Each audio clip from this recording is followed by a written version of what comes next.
wallahi kaga mutumi na kaf zariya ba wanda nake tsoro ba irin mutanen da na kashe me na bi ka gane yanzu jamu mu je kawai ai kudi in dai kudi ne baka da ka zo gidan su ne kaji ana mala azari shine kai ma ka san na she ko a dole mu je to Allah ne Allah gai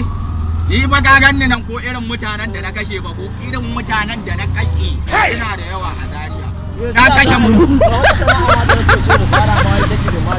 Allah ko wallahi Allah ana samu kai sosai to a wallahi zan shige ta kai ni ba ko ga nan zan iya kashe mutum shi da haƙƙin shi zan iya kashe shi ashe muna da kenan da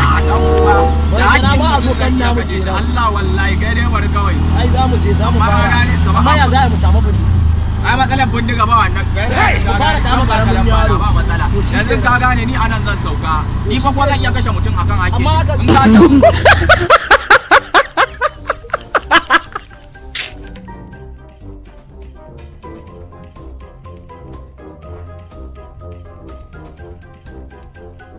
Allah wallahi mutumin nan kaga dai duk da na gano dai sana'an nan dai da riski amma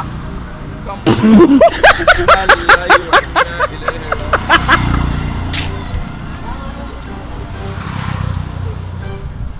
wallahi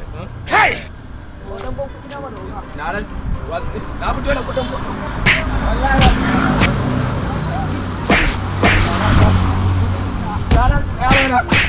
da Allah yalla bai na farko kudin wallahi na farko kudin na rantsi da Allah ba ka da kudi ka me ke kana ba ga wani wallahi matsala da zamu na farko kudin nan faduwa sai ga duba mun ba san me yasa kai zan iya biya ma saboda mun yi magana ne da kai kuma na ga zaka aika kuma na ga cewa rayuwar mu za ta iya zuwa ɗaya da kai shine kawai mu je zan baka da gida nagode Allah ne ya biya yawa an ya mutum kai ba barawo bane ba mutum